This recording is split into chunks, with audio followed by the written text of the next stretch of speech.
여러분 안녕하십니까. 내란 특검의 출석 통보에 비공개로 해달라며 특혜를 요구해온 윤석열 전 대통령이 오늘 포토라인에 섰습니다. 특검이 비공개 요구를 받아들이지 않자 결국 공개 출석한 건데요. 이번엔 성실히 조사를 받나 했지만 오후 들어 한동안 조사자 교체를 요구하며 조사를 거부해 파행이 벌어졌습니다. 특검이 사실상의 출석 거부라며 단호히 대응하면서 뒤늦게 조사가 재개됐는데요. 먼저 오늘 상황을 이준범 기자가 보도합니다. 검은색 승합차가 지하 주차장 입구를 스쳐 지나 오르막길을 통과합니다. 서울고검 현관 앞에 멈춰선 차량에서 윤석열 전 대통령이 모습을 드러냈습니다. 끝까지 지하로 출입하겠다고 고수했지만 특검이 이를 일축하면서 결국 공개 출석을 할 수밖에 없는 처지가 된 겁니다. 지하 주차장으로 들어가지 않은 이유 있으실까요? 중석 특검을 8년 만에 피의자 신분으로 만나셨는데 어떻게 보시나요? 이번에도 중수검과 행사하신 건가요? 취재진 질문에 아무런 답을 하지 않은 윤 전 대통령은 빠른 걸음으로 청사 안으로 들어갔습니다. 윤 전 대통령의 수사기관 소환은 지난 1월 관저에서 체포돼 공수처 조사를 받은 이후 5개월 만입니다. 내란으로 탄핵된 전직 대통령 신분으로 특검에 불려나왔지만 이번에도 국민께 죄송하다는 유감 표명은 없었습니다. 특검 조사는 오전 10시 14분부터 시작됐습니다. 공수처의 체포영장 집행 저지를 경호처에 지시한 혐의를 캐물은 특검은 비상계엄 전후 국무회의 의결 과정과 외환죄 의혹까지 조사할 계획이었습니다. 하지만 오전에 1시간가량 진행된 조사는 오후 들어 갑자기 중단됐습니다. 윤 전 대통령 변호인들이 특검에 파견된 경찰이 직접 조사를 진행하는 것을 문제 삼고 나선 겁니다. 이들이 조사자를 바꾸라고 요구하면서 윤 전 대통령도 조사실 입실을 거부하고 대기실에 머무르며 버티기에 들어갔습니다. 하지만 특검은 누가 수사해달라고 선택할 수 있는 사람은 우리나라 어디에도 없다며 강경 대응에 나섰습니다. 윤 전 대통령은 지난 1월 공수처에 체포됐을 때도 수사권을 인정할 수 없다며 진술을 거부하고 조사에 응하지 않았습니다. 시간을 끌며 수사를 무력화하는 이른바 법기술을 동원해온 윤석열 전 대통령. 이번에도 조사를 거부하고 버텨봤지만 결국 3시간 반 만에 조사실로 복귀해야 했습니다. MBC 뉴스 이준범입니다. 윤 전 대통령은 지하 주차장을 통한 비공개 출석을 요구했지만 특검이 지하 주차장을 막아버리면서 우려했던 대치는 일어나지 않았습니다. 차를 타고 특검으로 향하던 윤 전 대통령은 길가에 지지자들이 보이자 창문을 내리고 손을 흔들었는데요. 정작 포토라인에선 기자들의 질문에 한마디도 답을 하지 않은 채 빠르게 지나갔습니다. 구승은 기자가 보도합니다. 오늘 오전 9시 49분 윤석열 전 대통령을 태운 경호처 차량이 사저를 떠납니다. 차량은 교대역 부근을 지나 중앙지검과 중앙지법 사이길을 통과했습니다. 도로 양옆에는 지지자들이 모여 있었습니다. 차량이 보이자 지지자들이 윤 전 대통령을 연호했고 윤 전 대통령도 창문을 내려 손을 흔든 것으로 전해졌습니다. 차량은 윤 전 대통령이 검사장을 지낸 중앙지검 경내에 진입했지만 고검 지하주차장 입구는 가로막혀 있었고 결국 특검 사무실이 있는 고검 청사로 향했습니다. 내란 특검 조사실이 위치한 서울 고검은 차량으로 1.3km 거리, 사저에서 출발한 진 5분 만이었습니다. 윤 전 대통령 출석 전부터 지하 주차장엔 이렇게 만차라고 적힌 입간판이 세워졌습니다. 지하 출입이 원천 차단된 윤 전 대통령은 결국 특검의 요구대로 지상으로 향해야 했습니다. 9시 54분 윤 전 대통령이 탑승한 차량은 고검 청사 현관에서 멈춰섰고 문이 열리자 빨간색 넥타이를 맨 윤 전 대통령이 모습을 드러냈습니다. 현관 앞을 가득 메운 취재진을 굳은 표정으로 바라봤고 포토라인에 서지도 않았습니다. 취재진의 질문에도 답을 하지 않았고 빠른 걸음으로 청사로 들어갔습니다.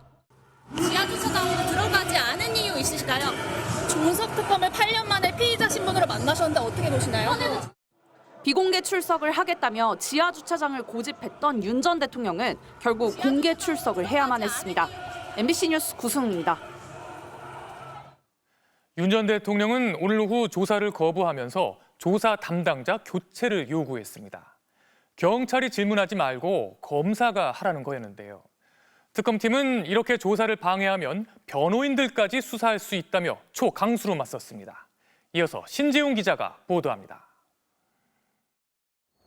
내란 특검의 첫 조사, 체포영장 집행 저지 사건은 계속 수사를 해오던 경찰이 주도했습니다. 신문을 맡은 조사 담당자는 경찰청 중대범죄수사과장 박창환 총경. 경찰대 출신으로 사법시험에 합격했고 특수수사 경험이 많은 법률 전문가입니다. 오전 조사는 비교적 순조롭게 진행됐습니다. 윤석열 전 대통령은 영상 녹화에는 동의하지 않았지만 진술 거부권을 행사하진 않았고 1시간가량 질문과 답변이 오간 것으로 전해졌습니다. 오후 조사는 1시 30분부터 시작될 예정이었습니다. 하지만 윤 전 대통령은 점심 식사를 마친 뒤 대기실 바깥으로 나오지 않았습니다. 윤 전 대통령 측은 박 총경이 과거 불법 체포를 지휘해 고발된 인물이라며 가해자가 피해자를 조사하는 셈이라고 주장했습니다. 경찰은 배제하고 검사가 직접 조사하라고 요구하고 나섰습니다. 이에 경찰은 곧바로 박 총경은 1차 체포영장 집행 당시 현장에 가지도 않았고 지휘도 하지 않았다고 반박했습니다. 해당 체포영장은 공수처가 발부받은 것으로 박 총경은 사건과 무관하다는 설명입니다. 특검 역시 선을 넘는 행위인 것 같다며 강경 대응에 나섰습니다. 변호인단이 허위 사실을 퍼뜨려 수사를 방해하고 있다며 입회한 변호인들에 대한 수사 착수까지 검토한다고 밝혔습니다. 전직 대통령이라고 경찰에 조사받지 말라는 법은 없다. 특검 조사에 특혜는 없다는 방침을 다시 한번 분명히 밝혔습니다. MBC 뉴스 신재웅입니다.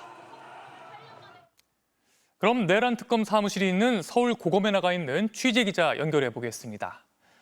김지성 기자, 지금은 조사가 어떻게 진행되고 있습니까?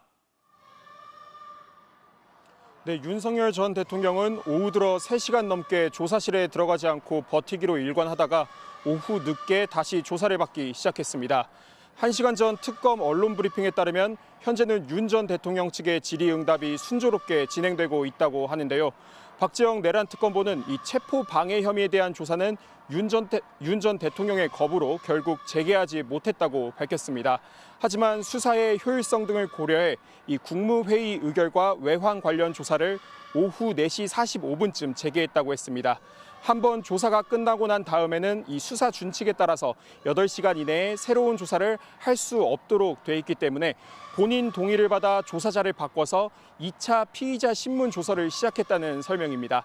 앞서 오전에 이뤄진 조사는 윤 전 대통령이 서명 자체를 하지 않았다고 밝혔습니다. 다만 이 향후 체포 방해와 비아폰 삭제 부분은 다시 경찰이 조사할 거라는 방침을 밝혔습니다. 그럼 오늘 조사는 언제까지 이어질까요? 야간 조사 가능성도 있는 겁니까? 네, 윤 전 대통령이 오후 들어 3시간 넘게 조사실로 들어가지 않고 버티면서 오늘 조사 많이 지체된 상황입니다. 특검 측에 따르면 윤 전 대통령은 7시쯤부터 저녁 식사를 하고 이후 심야 조사를 받는데 동의했다고 합니다. 특검 측은 본인이 동의한다고 하더라도 열람 시간을 합쳐서 조사가 오늘 자정을 넘기진 않을 예정이라고 밝혔습니다. 그리고 조사를 오늘 다 마치기는 물리적으로 어렵다면서 윤 전 대통령을 추가로 소환할 거라고 예고했습니다. 지금까지 내란 특검 사무실이 마련된 서울 고등검찰청에서 MBC 뉴스 김지성입니다. 그럼 법조팀 윤상문 기자와 함께 자세한 얘기 나눠보겠습니다. 윤 기자, 사상 초유의 조사 거부 사태가 벌어졌어요. 이렇게 피의자가 조사 담당자를 교체하라고 요구한다는 게 일반인으로선 상상할 수 없는 일 아닙니까? 지금은 어떤 조사를 하고 있죠? 네, 그렇습니다. 윤 전 대통령 측이 질문하는 사람을 바꿔달라고 요구를 했는데 특검 측은 이제 김정국, 조재철 부장검사를 투입해 국무회의 의결과 외환죄 관련 조사를 진행하고 있습니다. 특검 관계자는 윤 전 대통령의 조사 거부 상황도 충분히 있을 수 있는 일이었다며 전혀 동요하지 않는 분위기였습니다. 소환에 성공한 만큼 조사할 부분은 충분히 조사해야 한다고 판단해 체포 방해 부분은 나중에 조사하더라도 일단 조사 재개에 나선 것으로 보입니다. 네, 그런데 이런 조사 거부 사태가 윤 전 대통령이다 보니까 그렇게 놀랍지가 않거든요. 이렇게 법기술을 이용해서 조사를 거부한 게 처음이 아니지 않습니까? 네, 그렇습니다. 윤 전 대통령은 내란 혐의에 관한 공수처 출석을 계속 거부했고 체포영장 집행까지 막았습니다. 체포가 된 뒤에도 구치소에서 공수처의 조사를 거부했고 체포영장 집행 방해 혐의로 입건된 뒤에도 경찰의 출석 요구를 3차례나 거부했습니다. 이번에는 조사가 무난히 이루어지나 싶었는데 결국 1시간 만에 조사가 파행으로 끝났습니다. 오늘 조사를 다 끝내기는 어려울 것 같은데요. 그러면 다시 소환을 해야 되지 않습니까? 특검은 어떤 계획을 갖고 있죠? 네, 일단 박지영 특검보는 조사량이 많아서 오늘 중으로는 조사를 마치기가 물리적으로 어려울 것으로 보인다고 했습니다. 즉 오늘 밤은 넘기지는 않을 예정이라는 건데요. 조사하지 못한 부분은 곧바로 추가 소환하여 조사할 방침이라고 밝힌 만큼 앞으로도 여러 번 조사가 이뤄질 것으로 보입니다.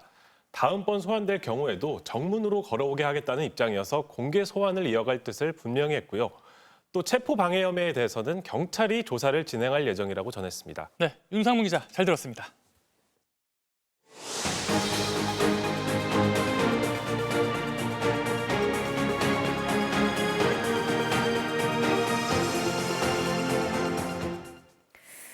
오늘 전남 곡성의 낮 최고 기온이 37.3도까지 오르는 등 남부지방을 중심으로 35도가 넘는 무더위가 기승을 부렸습니다. 대구와 영남 일부 지역에는 올해 첫 폭염경보가 내려졌고 내일은 중부지방까지 폭염특보가 확대될 것으로 보이는데요.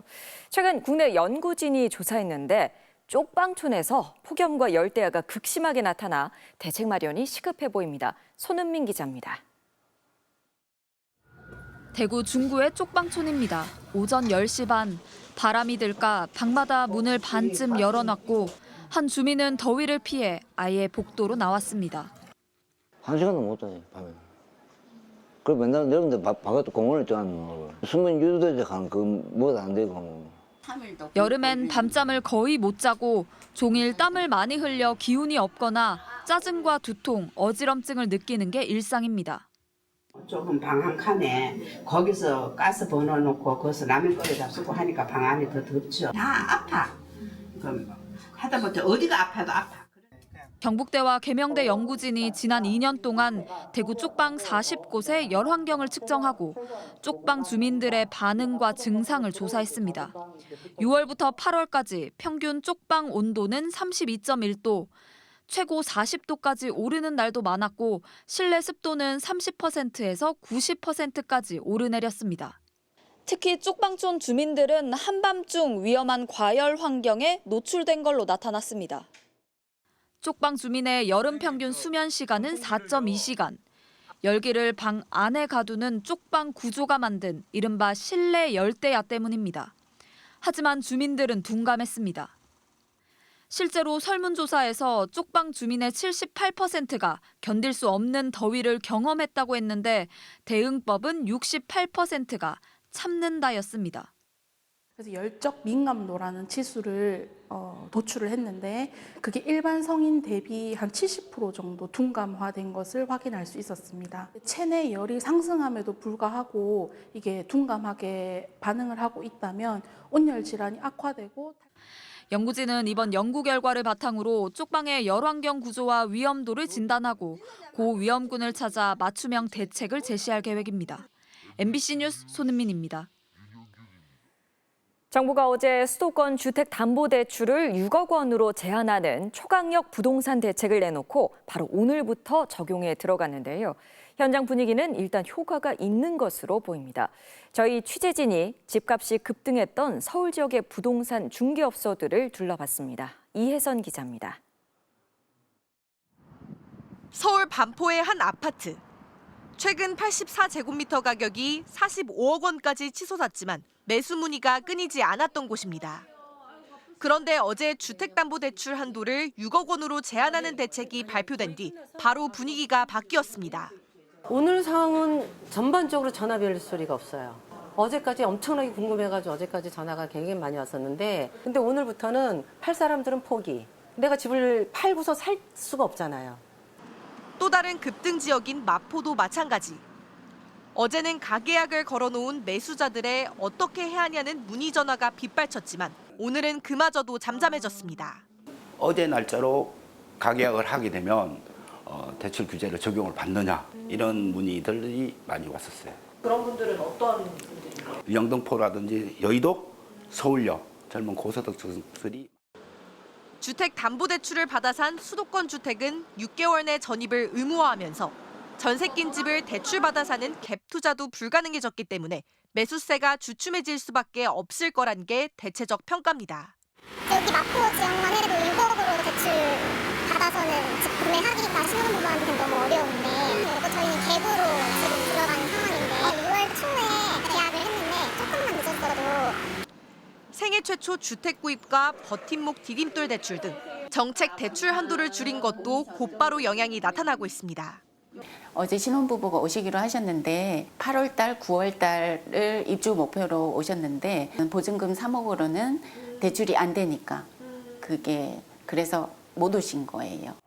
게다가 금융당국이 하반기 가계대출 총량 관리 목표를 기존의 50%로 줄이는 등 부동산 시장으로의 자금 유입을 차단한다는 방침이어서 다른 지역으로 수요가 물리는 풍선 효과도 제한적일 가능성이 높아 보입니다. MBC 뉴스 이혜선입니다. 최근 여론조사에서 이재명 대통령에 대한 국정 지지율이 60%대를 기록했습니다. 역대 대통령 중 네 번째로 높고 특히 70대 이상 고령층의 지지율 상승이 눈에 띕니다. 국민의힘 지지율은 20%대로 계엄과 탄핵 국면 당시와 비슷한 수준으로 하락했습니다. 장슬기 기자가 최근 여론조사의 특징을 분석해봤습니다. 한국갤럽의 이재명 대통령 첫 직무평가에서 잘하고 있다는 답변은 64%로 지난 9명의 직선제로 선출된 대통령 가운데 네 번째로 높게 나타났습니다. 이 대통령을 긍정평가한 응답자들은 경제와 민생, 추진력, 소통을 이유로 꼽았습니다. 대구 경북과 70대 이상에서도 이재명 대통령에 대한 긍정평가가 오차 범위 안에서 부정평가를 앞질렀습니다. 정당 지지율은 더불어민주당 43%, 국민의힘 23%로 조사됐습니다. 국민의힘 지지율은 대선 패배 여파로 선거 직후 급하락했는데 2주 연속 20%대를 기록한 건 지난해 12월 계엄 탄핵 국면 이후 6개월 만입니다. 특히 국민의힘 주요 지지층인 영남 지역과 60대 이상에서도 더불어민주당과 오차 범위 내 지지율을 기록했습니다. 이러한 지지율 흐름은 대선 패배뿐만 아니라 국민의힘의 최근 행보에 대한 지지층의 실망감이 반영됐다는 분석입니다. 실제 한국갤럽 데이터를 분석해보면 지난 1월만 해도 전체 응답자 가운데 스스로를 보수라고 답한 비중이 3분의 1을 넘어섰지만 이번 달에는 4분의 1 수준으로 쪼그라들었습니다. 실망한 보수층이 여론조사에 응답하지 않는 겁니다. 집권 초기이기 때문에 어떤 허니문 효과로 지지율이 높은 그런 현상도 있고 아무래도 좀 보수 유권자들이 조금 응답을 좀 꺼려하는 그런 경향도 좀 보입니다. 이 같은 분위기 속에서 제1야당의 위기감은 더욱 커지고 있습니다.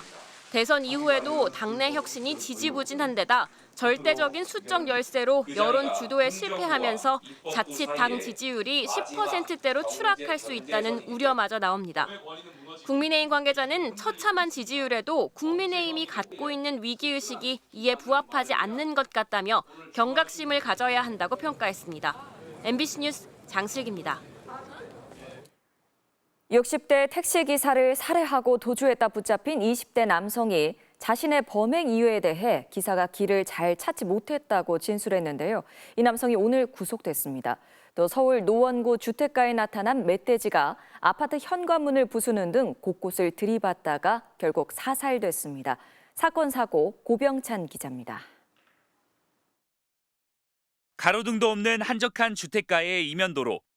가던 길을 멈춘 택시가 후진을 하다 나무를 들이받아 쓰러뜨립니다. 잠시 뒤 택시는 왔던 길로 다시 돌아나갑니다. 그제 새벽 3시 반쯤 경기 화성시 비봉면에서 60대 택시기사를 살해한 20대 남성이 택시를 몰고 달아나는 모습입니다. 도주하던 중 주민 2명을 들이받았습니다. 와보니까 이미 한 분은 다쳐서 앉아 계시고 다른 한 분은 119 구급차를 타고 이제 가시는 상황이었고 1시간 뒤 이 남성은 서울 서초구에서 바퀴 없는 차량이 돌아다닌다는 신고를 받고 출동한 경찰에 붙잡혔습니다. 당시 가방에선 흉기 3개가 발견됐습니다. 남성은 서울 강남에서 화성에 있는 집으로 가던 중 기사가 길을 찾지 못해 다투다 범행을 저질렀다고 진술했습니다. 경찰은 오늘 이 남성을 구속하고 정확한 범행 동기 등을 계속 수사할 방침입니다. 도로를 가로질러 빠르게 다가오는 무언가에 운전자가 기겁합니다.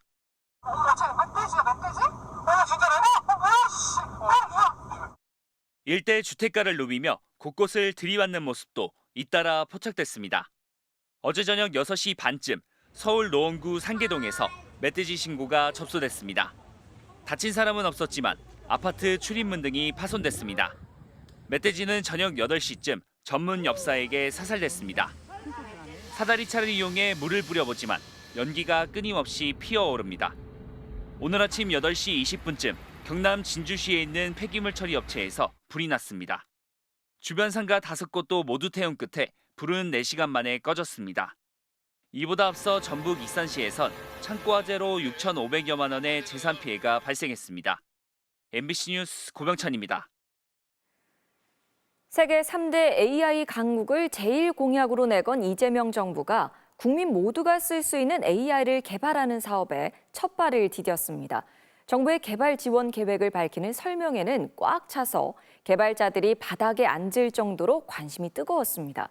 업체들이 저마다 AI를 개발하면 국민들이 직접 어느 AI가 더 뛰어난지 뽑게 됩니다. 김인미 기자의 보도입니다. 200석 강당이 발 디딜 틈 없이 꽉 찼습니다. 객석 뒤나 사이사이 복도에 서 있는 사람들, 급기야 바닥에 주저앉았습니다. 선진국 수준의 AI 개발을 지원하겠다며 정부가 처음으로 연 설명회. 네이버, 카카오, LG 등 IT 공룡들과 카이스트 등 대표적인 공대는 물론 이제 막 창업한 스타트업까지 몰렸습니다. 거의 다 왔을 거라고 생각합니다. 제가 아시는 분들도 굉장히 많이 있고요. 정부 계획의 핵심은 크게 두 가지. 먼저 개발업체로 뽑히면 AI 학습의 필수인 그래픽카드 GPU 수천 장은 물론 AI가 학습할 각종 데이터, 인재까지 최고의 지원을 아끼지 않겠다고 약속했습니다. 그렇게 최고의 AI를 개발하겠다는 겁니다. 기업만의 문제가 아니라 국가 간의 경쟁으로 확전되고 있기 때문에 두 번째는 이 AI 모델을 선발하는 방식. 마치 아이돌 그룹을 뽑는 경연 프로그램처럼 8월에 1차로 5팀을 뽑은 뒤 6개월마다 한 팀씩 탈락시키는 서바이벌 방식을 도입했습니다. 특히 경연마다 국민들이 직접 투표하는 방식을 도입할 계획입니다. 국민 누구나 쓸 수 있는 AI를 개발하는 만큼 사용자인 국민의 선택을 받겠다는 겁니다. 우리나라에 있는 정말 최고의 어떤 그 저력 있는 분들이 다 오늘 이 자리에 오신 것 같아요. 그래서 이 모든 역량이 좀 결집될 수 있는 기회는 맞는 것 같고.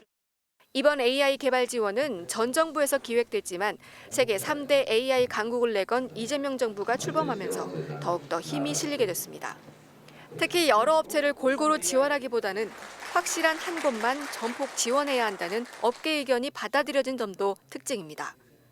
다만 세계적인 AI 경쟁이 숨가쁜 상황에서 개발업체 선정과 AI 개발까지 2년 이상 걸리는 일정은 정부나 업계에게 모두 부담입니다. MBC 뉴스 김유미입니다.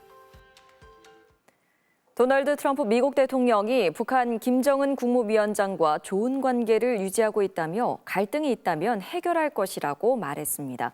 트럼프 대통령은 현지 시간 27일 백악관 집무실에서 북한과의 관계를 묻는 기자들의 질문에 이같이 답했는데요. 직접 들어보시죠. I get along with him very, very well, and we'll get the conflict solved with North Korea. I've had a good relationship with Kim Jong-un, and I've gotten along with him really great, so we'll see what happens. But somebody's saying there's a potential conflict. I think we'll work it out if there is. 2급 멸종위기 야생생물인 검은머리 갈매기는 전 세계 번식개체 10% 이상이 해마다 우리나라에서 알을 낳는 것으로 파악되고 있습니다. 하지만 안정적인 서식지를 찾지 못하고 시화호에서 송도로 번식지를 옮겼고 올해는 영종도 매립지에서 알을 낳은 것으로 확인됐습니다. 멸종위기종이 떠돌이가 된 사연을 차현진 기자가 취재했습니다. 육지와 인천공항을 잇는 영종대교 아래 제2준설도 투기장. 야트막한 물가 위로 새들이 무리지어 날아다닙니다. 물 빠진 매립지 곳곳에 새들이 낳은 알들도 눈에 띕니다. 2급 멸종위기 야생생물이자 세계 자연보전연맹 취약보호종으로 지정된 검은머리 갈매기가 번식을 위해 이곳을 찾은 겁니다. 새들의 조사는 한 20년 정도 됐는데 여기 검은 머리 갈매기들이 이렇게 나타난 거로 저도 깜짝 놀란 거예요. 처음 본 거예요. 전 세계 검은머리 갈매기 번식 개체의 10%에 달하는 2,900여 마리가 매년 우리나라에서 알을 낳습니다. 보통 4월에서 7월 사이 너구리 같은 천적을 피해 갯벌과 가까운 염습지 등에서 번식하는데 우리나라에서는 염습지와 조건이 비슷한 인공 매립지에서만 검은머리 갈매기 알들이 발견돼 왔습니다. 문제는 매립지 특성상 오염물질이 유입되기 쉽다는 점입니다. 인천항 등 개발을 위해 퍼낸 준설토가 이곳으로 흘러들어오는데요. 미처 걸러내지 못한 생활 폐기물들이 함께 버려지고 있습니다. 매립지의 육상화가 진행되면 너구리의 위협도 커지는 데다 이렇게 인공적으로 조성된 매립지는 머지않아 개발이 진행됩니다. 실제로 1990년대 말 시흥 시화호 인근에서 처음 번식이 확인된 검은머리 갈매기는 그동안에는 송도의 여러 매립지에서 번식했지만 올해는 영종도 준설토 투기장을 선택했습니다. 2, 3년마다 집을 옮기고 떠돌이 생활을 하고 있는 겁니다. 준설토 투기장도 염습지로서의 역할을 하지만 곧 또 매립이 되게 되면 사라질 것이고요. 결국 개발을 목적으로 하기 때문에 그들이 계속해서 번식할 수 없다. 중국은 대체 서식지를 조성해 검은머리 갈매기 번식상이 5배 이상 늘었습니다. 전문가들은 국내에서도 이와 같은 안정적인 서식지 마련이 시급하다고 말합니다. MBC 뉴스 차현진입니다. 검찰이 최문순 전 강원도지사를 평창 알펜시아 리조트 입찰 방해 혐의로 재판에 넘겼습니다. 서울중앙지검 강력범죄수사부는 지난달 30일 강원개발공사 직원을 통해 입찰 가격 등 미공개 정보를 KH그룹에 알려준 혐의로 최 전 지사를 불구속 기소했습니다. 앞서 2021년 KH그룹은 공개 입찰을 통해 강원도의 알펜시아 리조트를 7,115억 원에 낙찰받았는데 검찰은 최 전 지사와 KH그룹이 사전에 공모해 입찰 정보를 주고받은 것으로 보고 있습니다. 최 전 지사는 2023년 7월 검찰 조사 당시 언론에 알펜시아 리조트를 매각하기 위해 노력하는 과정이 있었고 열심히 노력한 것이라며 혐의를 부인했습니다.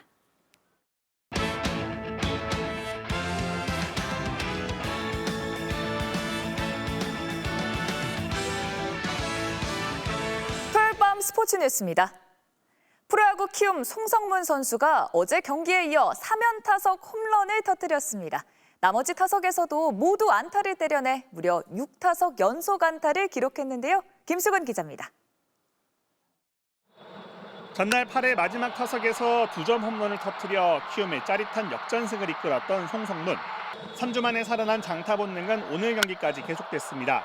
1회 선두 타자로 나와 삼성 선발 투수 원태인의 시속 147km짜리 빠른 공을 그대로 잡아당겨 오른쪽 담장을 훌쩍 넘겼습니다.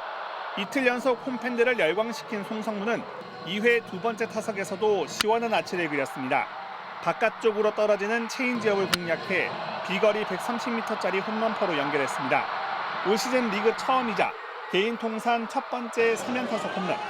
나머지 3타석에서도 모두 안타를 때려낸 송성문은 6타석 연속 안타를 기록해 절정의 타격감을 뽐냈고 1회 이주영의 투런포와 5회 스톤의 말루 홈런까지 더해 홈런으로만 9점을 뽑아낸 키움은 2연승을 달렸습니다.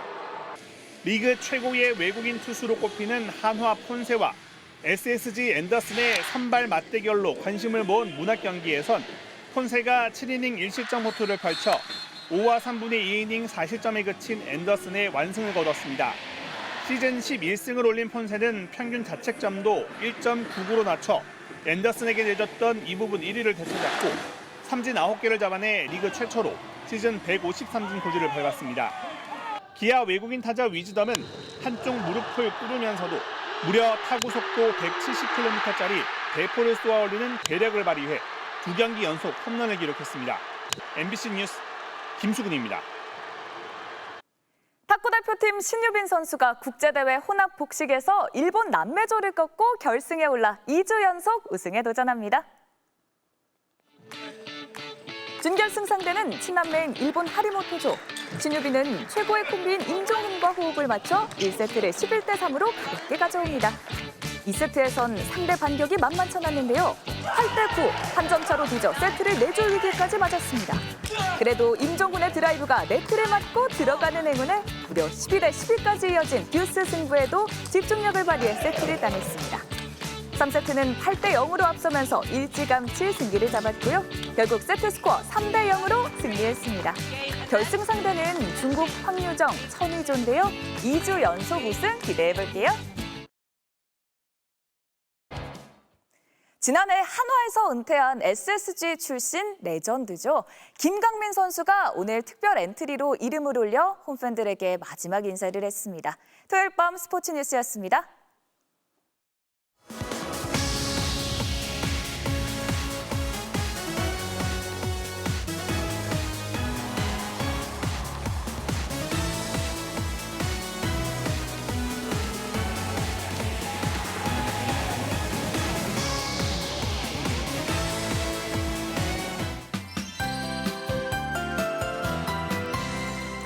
오늘 남부지방에 올해 첫 폭염 경보가 내려졌습니다. 곳곳에서 올 최고 기온을 기록했습니다.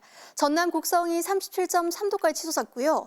밀양에서는 36.9도까지 오르면서 이 지역 관측사상 6월 역대 최고 기온을 경신했습니다. 휴일인 내일은 폭염특보가 더 확대 강화될 가능성이 있습니다. 낮 최고 기온이 대구가 36도, 전주 35도, 서울도 30도까지 오르겠고요. 습도가 높아서 체감하는 더위는 더 심할 것으로 보입니다. 또 지금도 곳곳에서 비가 내리고 있는데요. 중부지방은 5에서 20mm가량 비가 오락가락 더 이어지겠습니다. 수도권은 내일 오전에, 강원도는 내일 오후에 비가 그칠 것으로 보입니다. 내일 중부지방은 비가 그치고 흐리겠습니다. 남부지방은 가끔 구름만 지나겠습니다. 내일 아침 기온은 서울 23도, 청주 25도, 대구 25도로 일부 지방에서 열대야 현상이 나타나겠습니다. 한낮 기온은 서울이 30도, 광주 33도, 부산 30도까지 오르겠습니다. 모레는 곳곳에 소나기가 내리겠고요. 당분간 무더위가 계속 이어질 것으로 전망되고 있습니다. 날씨였습니다. 지금까지 이런 전직 대통령은 없었습니다. 현직일 땐 위헌적인 계엄령으로 국민을 극도의 불안과 공포로 몰아넣었더니 파면당한 이후엔 무책임한 법기술로 또다시 분노와 스트레스를 자아내고 있습니다. 진실 규명도 책임 추궁도 아직 시작도 하지 않았다는 사실을 잊지 말아야겠습니다. 토요일 뉴스데스크 마칩니다. 여러분 고맙습니다.